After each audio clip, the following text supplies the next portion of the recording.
Welcome to all the aspirants. நாம இன்னைக்கு 14 December current affairs பார்க்க போறோம். செஷனுக்குள்ள போற முன்னாடி நேற்றுக்கான ஜிகே கொஸ்டின் பார்த்துடலாம். தாஷியாங்கு மற்றும் சூஃபாத் எந்த மாநிலத்தின் நடனம்? சிக்கிம். லம்பாடி மற்றும் ஓகு கதா எந்த மாநிலத்தின் நடனம்? தெலுங்கானா. லெபாங் பூமணி மற்றும் மசக் சுமணி எந்த மாநிலத்தின் நடனம்? திரிபுரா. ஜோரா மற்றும் சர்குலா எந்த மாநிலத்தின் நடனம்? உத்தரப்பிரதேசம். கர்நாடக மாநிலத்தில் இருக்கக்கூடிய பழங்குடியினர் பர்தா, இருளிகா, கொராகா, ஏரவா மற்றும் கோலி. ஜெயபிரகாஷ் நாராயணன், அமர்த்திய சென் மற்றும் கோபிநாத் போர்டோலி 1999 பாரத ரத்னா விருது வாங்கியிருக்காங்க. நிம்பராக்கா துவைத்த அத்வைத்தம் அப்படிங்கிற தத்துவத்தையும் தசஸ்லோகி மற்றும் வேதாந்தம் சொல்லக்கூடிய புத்தகத்தை எழுதியிருக்காங்க. ஒற்றை குடியுரிமை சட்டம் உருவாக்கும் நடைமுறை அப்படிங்கிற விஷயத்த பிரிட்டன் நாட்டில இருந்து நாம் எடுத்துக்கிட்டோம். 6வது ஐந்தாண்டு திட்டம் 1980 இருந்து 85 வரைக்கும் இந்திரா காந்தி தலைமையில நடந்துச்சு. பிரிவு 371 அப்படிங்கிற ஆர்டிகிள் சரத்துல ஹைதராபாத் கர்நாடகா பகுதிக்கான சிறப்பு அந்தஸ்தை சொல்லியிருக்காங்க. இந்தியாவுடைய முதல் பெண் வழக்கறிஞர் கோர்னெலியா சொரோப்ஜி.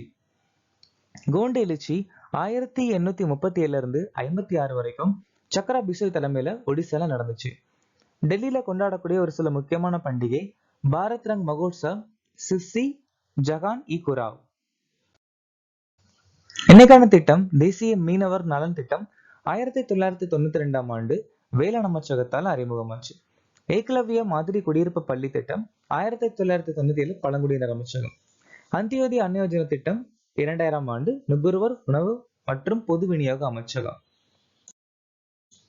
2003 சிறப்பு விருதுக்கு யுனெஸ்கோவால் தேர்ந்தெடுக்கப்பட்ட இந்திய கோவில் எது? அபத் சகோயேஸ்வரர். இந்த கோவில் தமிழ்நாட்டில் அமைஞ்சிருக்கு. 2024 இந்திய குடியரசு தின கொண்டாட்டங்களில் யார் தலைமை விருந்தினராக வருவார்? பிரான்ஸ் நாட்டுடைய அதிபர் இமானுவேல் மேக்ரான். எந்த மாநில அரசு உர்ஜ்வீர் திட்டத்தை அறிமுகப்படுத்துகிறது? ஆந்திர பிரதேசம். சர்வதேச கீதா மகோத்சவ் 2024 எந்த மாநிலம் நடத்தப்படுகிறது? ஹரியானா. கானாவின் அதிபராக பதவியேற்றவர் யார்? John Dramani மகாமா. ஹரணி அமரசூரியா இலங்கை நாட்டுடைய பிரதமர். ஷிகர் உஷிபா ஜப்பான் நாட்டுடைய பிரதமர். காயஸ் சையத் துனிசிய நாட்டுடைய ஜனாதிபதி. டூமா போகோ போட்ஸ்வானா நாட்டுடைய ஜனாதிபதி. மியா சாண்டு மால்டோவா நாட்டுடைய ஜனாதிபதி. ஆலெக்ஸ் டிடீர் பிலிஸ்ஜிம் ஹைட்டி நாட்டுடைய பிரதமர். நவீன் ராம்குலம் மொரிஷஸ் நாட்டுடைய பிரதமர். யாமண்டு ஓர்சி உருகுவே நாட்டுடைய அதிபர். ரெம் டல்பா ஜீன் இமானுவேல் புர்கினா ஃபாசோடைய பிரதமர். 2023 ஜேசி டேனியல் விருது யாருக்கு வழங்கப்பட்டது? சாஜி என் கருண். 12வது தோல்வி திரைப்படம் 69வது பிலிம்பேர் விருதுகளை சிறந்த திரைப்பட விருது வாங்கியிருக்கு. தாதா சாஹிப் பால்கே சர்வதேச திரைப்பட விழால சிறந்த நடிகருக்கான விருது ஷாருக்கானுக்கு கொடுக்கப்பட்டிருக்கு.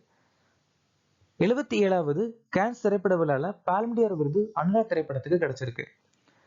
மிதுன் சக்கரவர்த்தி இந்த வருஷம் தாதா சாஹிப் பால்கே விருது வாங்கியிருக்காங்க. பிலிப் நோய்ஸ் சத்யஜித் ரே வாழ்நாள் சாதனையாளர் விருது வாங்கியிருக்காங்க.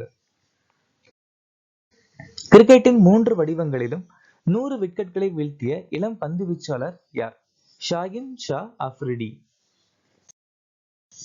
ரோஹித் சர்மா உலக கோப்பையில் 50 சிக்சர்களை அடித்த முதல் பேட்ஸ்மேன் மற்றும் T20 வடிவத்தில் 500 சிக்சர்களை அடித்த முதல் இந்தியர் மற்றும் T20யில் 200 சிக்சர்களை அடித்த முதல் பேட்ஸ்மேன்.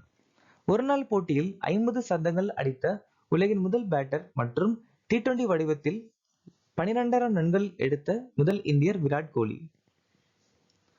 T20 கிரிக்கெட்டில் 350 விக்கெட்டுகளை வீழ்த்திய முதல் பந்து வீச்சாளர் யுஸ்வேந்திர சகால். ஆண்கள் ஆசிய கோப்பை 2025 இந்தியா வாங்கியிருக்காங்க.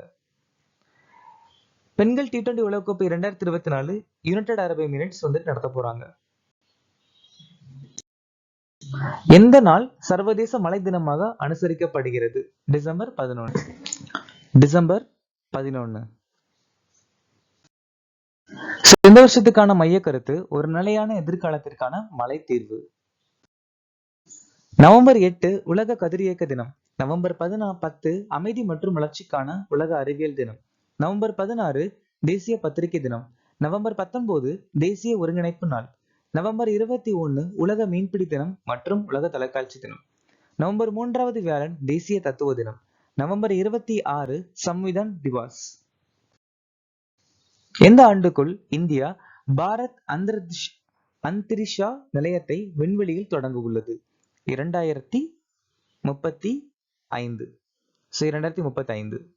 அது மட்டும் இல்லாம இந்தியால இருந்து விண்வெளி ஆராய்ச்சியாளர்கள், அதாவது விண்வெளிக்கு போகக்கூடிய ஆராய்ச்சியாளர்கள் நிலவை 2040க்கு முன்னாடி சென்றடைஞ்சிருவாங்க அப்படின்னு சொல்லியிருக்காங்க. உலகின் மின்சாரத்துல பாதியா ஆசியா பயன்படுத்தும் அப்படின்னு சொல்லியிருக்காங்க 2025க்கு முன்னாடி. அது மட்டும் இல்லாம யூரியா இறக்குமதியை நிறுத்த இந்தியா திட்டமிட்டிருக்காங்க. உலகின் 2வது பெரிய சூரிய ஒளி மின்னழுத்த உற்பத்தியாளராக இந்தியா 2026க்கு முன்னாடி மாறும்னு சொல்லியிருக்காங்க. அறிவால் செல் அனிமியா நோயை இந்தியா 2047க்கு முன்னாடி ஒழிச்சிருவாங்க அப்படின்னு சொல்லியிருக்காங்க. கோல்ட்மேன் சாக்ஸ் கருத்து கணிப்பின்படி உலகின் மிகப்பெரிய பொருளாதார நாடா இந்தியா 2075க்கு முன்னாடி மாறும்னு சொல்லியிருக்காங்க. S&Pயின் படி இந்தியா 3வது பெரிய பொருளாதாரமாக 2030க்கு முன்னாடி சொல்லியிருக்காங்க. அதுவே CEBR படி இந்தியா 3வது பெரிய பொருளாதாரமாக 2032ஆம் ஆண்டு மாறும்னு சொல்லியிருக்காங்க. கோட்டாக்கி வம்சம் எந்த நாட்டை சேர்ந்தது? ஆப்கானிஸ்தான்.